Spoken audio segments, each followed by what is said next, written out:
Hello नमस्कार दोस्तों, perfect coaching class शुरू के इस चैनल में आप सभी का स्वागत है। तो हमने सामाजिक विज्ञान के जो 10 प्रश्नों के डोज बना रखे थे, उसमें पहला डोज हमने कल करवाया था। आज हम देखेंगे दूसरा जो डोज है वो 2 नंबर देखेंगे और इसके अंदर भी हम दो 10% है वो करेंगे। तो 10 कल के हो गए, 10 ये 20% हो गए। इसी तरह से ये डोज है वो आगे तक चलते जाएंगे। तो देखते हैं हम सबसे पहले डोज 2 है इसके 10 प्रश्नों को। तो पहला प्रश्न क्या है कि कौटिल्य की पुस्तक का नाम बताइए। कौटिल्य की पुस्तक का क्या नाम था? तो अर्थशास्त्र है वो इसकी पुस्तक का नाम है था। तो अर्थशास्त्र है वो पुस्तक किसकी है? कौटिल्य की है। दूसरा प्रश्न है, आपसे पूछ ले कि मेगास्थनीज की पुस्तक का नाम क्या है। तो मेगास्थनीज की पुस्तक का नाम है इंडिका। और इसी इंडिका पुस्तक में हमें मौर्य वंश की जानकारी मिलती है। तो इंडिका पुस्तक किसकी है? मेगास्थनीज की। फिर तीसरा प्रश्न है, पतंजलि किस शासक के काल में हुए थे। तो पतंजलि है वो देखो संस्कृत व्याकरण के प्रसिद्ध ज्ञाता थे और ये पुष्यमित्र एक शासक है, इसके काल में हुए थे। पुष्यमित्र है वो किस वंश का था? तो ये शुंग वंश का था। तो शुंग वंश के काल में पतंजलि नामक एक प्रसिद्ध ज्ञाता हुए थे। अगला 4 नंबर प्रश्न है, सातवाहन वंश के सबसे प्रतापी राजा कौन थे। तो सातवाहन जो वंश है इसके सबसे प्रसिद्ध और प्रतापी राजा है वो थे गौतमी पुत्र सातकर्णी। क्या नाम था उसका? गौतमी पुत्र सातकर्णी। ठीक है दोस्तों, आगे देखेंगे हम 5 नंबर का प्रश्न, इलाहाबाद प्रशस्ति का लेखक कौन था। तो इलाहाबाद जो प्रशस्ति है इसके लेखक थे हरिसेन। और ये हरिसेन किसके दरबारी कवि थे? समुद्रगुप्त के दरबारी कवि थे। हरिसेन किसके दरबारी कवि थे? ये समुद्रगुप्त के दरबार में रहते थे। अगला 6 नंबर प्रश्न है, स्कंदगुप्त ने मौर्यों द्वारा निर्मित किस झील का जीर्णोद्धार करवाया था। जीर्णोद्धार का मतलब होता है उस झील का पुनः निर्माण करना या फिर उसकी मरम्मत करवाना। तो जो सुदर्शन झील है, इस सुदर्शन झील का जो पुनः निर्माण या फिर मरम्मत किसने करवाई थी? स्कंदगुप्त ने करवाई थी। अगला 7 नंबर का प्रश्न है, हर्षवर्धन की साहित्यिक रचनाओं के नाम बताइए। हर्षवर्धन की कौन कौन सी देखो साहित्यिक रचनाएं हैं। तो इनकी मुख्यतः 3 साहित्यिक रचनाएं हैं। उन 3 साहित्यिक रचनाओं के नाम याद रखना। पहला नाम है रत्नावली, दूसरा नाम है नागानंद और तीसरा नाम है प्रियदर्शिका। ये 3 साहित्यिक रचना है वो हर्षवर्धन की है। कौन कौन सी है 3 साहित्यिक रचना? रत्नावली, नागानंद और प्रियदर्शिका। आगे 8 नंबर का प्रश्न है, पाल वंशी राजा किस धर्म के अनुयायी थे।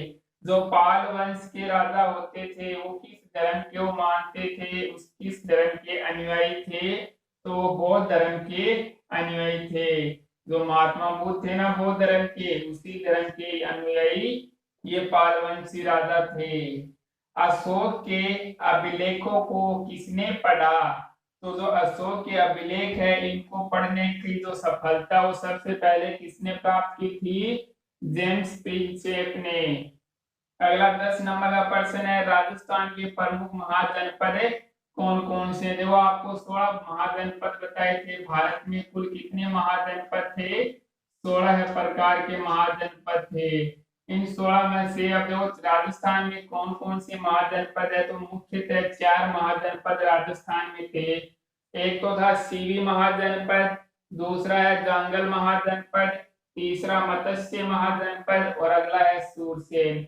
4 प्रकार के कौन कौन से महाजनपद है? सीवी, जांगल, मत्स्य और सूरसेन। कौन कौन से 4 याद रखना इनको? सीवी, जांगल, मत्स्य और सूरसेन। अब देखो एक बार फिर से इन 10 प्रश्नों को हम देखते हैं। कौटिल्य की पुस्तक का क्या नाम था? अर्थशास्त्र। मेगास्थनीज की पुस्तक का नाम इंडिका। पतंजलि है वो किस शासक के काल में हुए थे? पुष्यमित्र के काल में हुए थे और ये शुंग वंश के शासक थे। सातवाहन वंश का सबसे प्रतापी राजा कौन थे? तो गौतमी पुत्र सातकर्णी है वो सातवाहन वंश का सबसे प्रतापी राजा थे। इलाहाबाद प्रशस्ति का लेखक कौन था? तो हरिसेन है वो इलाहाबाद प्रशस्ति का लेखक था और ये हरिसेन है वो समुद्रगुप्त का दरबारी कवि था। स्कंदगुप्त ने मौर्य द्वारा निर्मित किस झील का जीर्णोद्धार करवाया था? तो सुदर्शन झील है जो ये मौर्य द्वारा निर्मित की गई थी और इसका जो पुनः निर्माण या जीर्णोद्धार है वो स्कंदगुप्त ने करवाया था।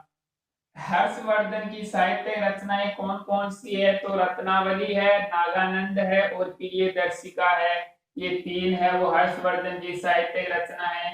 पालवंशी राजा किस धर्म के अनुयायी थे? तो बौद्ध धर्म के अनुयायी थे। अशोक के अभिलेखों को तो किसने पढ़ा सबसे पहले? तो जेम्स प्रिंसेप ने इनको सबसे पहले पढ़ा था। राजस्थान के प्रमुख महाजनपद कौन कौन से हैं? तो 4 महाजनपद याद रखना, सीवी महाजनपद, जांगल, मत्स्य और सूरसेन, ये 4 प्रकार के महाजनपद थे राजस्थान में। तो ये आज हमारा डोज 2 हो गया और कल का था डोज 1। इन दोनों को याद रखना, 10 और 10 20% हो गए हैं, दोनों को अच्छी तरीके से याद करना। कल डोज 3 आएगा, इसी तरह से रोज आएगा। इसके बाद 1-2 दिन बाद में विज्ञान के भी डोज शुरू कर दिए जाएंगे। इन 10-10 प्रश्नों को आप अच्छी तरीके से याद रखना। और फिर गणित है वो, उसमें 18 की प्रश्नावली कंप्लीट हो गई थी। 17.2 की प्रश्नावली अगर आपने वो वीडियो नहीं देखा है तो अभी देखना। इस वीडियो के डिस्क्रिप्शन में उसकी लिंक दी गई है, उस लिंक पर जाकर आप उन वीडियो को जरूर से देखना। और जो छोटे बच्चे हैं उनके लिए भी विभाज्यता के नियम है वो बता दिए गए हैं, सम संख्या उनके बारे में, तो वो भी देख लेना। ठीक है दोस्तों, धन्यवाद।